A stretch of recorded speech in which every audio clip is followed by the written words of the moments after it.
नमस्कार मित्रांनो, घरातली माणसं त्यांचं मन एकत्र असावं तरच त्या घराला घरपण येत असतं. नुसत्या भिंती असून चालत नाही. घर बंगला असो किंवा झोपडी असो, पण त्यामधले लोक जर मिळून मिसळून राहत असतील, एकमेकांना समजून घेत असतील तरच त्या घराला घरपण येतं. पण मित्रांनो, आजकाल घर फुटण्याचे प्रकार खूप घडत असताना दिसून येतात. चला तर मग जाणून घेऊ, खरं घर फुटण्याला जबाबदार कोण?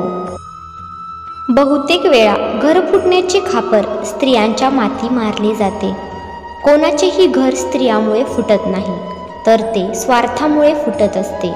मग तो स्वार्थ कुटुंबातील स्त्री पुरुष कोणातही निर्माण होऊ द्यात. मनात स्वार्थ निर्माण झाला की त्याला फक्त समर्थनाची गरज असते. मग पतीला समर्थन देणे हे पत्नीचे कर्तव्य असते आणि असे कर्तव्य पार पाडण्यासाठी स्त्री अतिउत्साही बनते आणि सर्वांच्या डोळ्यावर येते. खरे तर हा फक्त धूर असतो. स्वार्थाची आग पुरुषाच्या हृदयात लागलेली असते. माणसाला दुरून धूर दिसतो, आग दिसत नाही.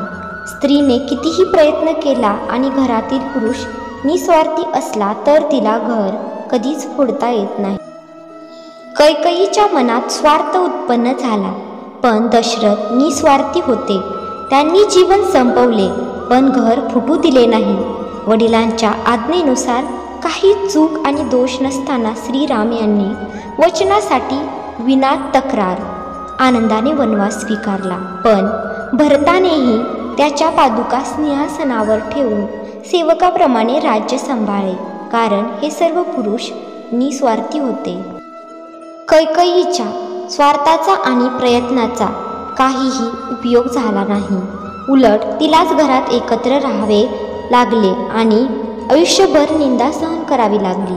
पुरुष निस्वार्थी असेल तर जगातील कोणत्याही स्त्रीला घर फोडता येत नाही, पण जर पुरुषच स्वार्थी बनला तर कोणत्याही स्त्रीला घर एकत्रित ठेवता येत नाही. धृतराष्ट्राच्या मनात स्वार्थ उत्पन्न झाला. गांधारी आणि कुंती या दोघींनाही स्वार्थ नव्हता. या दोघींनीही घर एकत्र ठेवण्याचा प्रयत्न शेवटपर्यंत केला, पण त्यांनाच काय, भगवान श्रीकृष्णांनीही प्रयत्न केला तरीसुद्धा घर आणि कुळ वाचवता आले नाही. पुरुषाच्या मनात स्वार्थ तयार झाला तर देवाला सुद्धा घर वाचवता येत नाही. या स्त्रीला दोष देऊ नका. आपल्या स्वार्थासाठी उगीचच घरातील स्त्रीला बदनाम करू नका. घर कधी स्त्रियामुळे फुटत नाही, ते स्वार्थामुळे फुटते.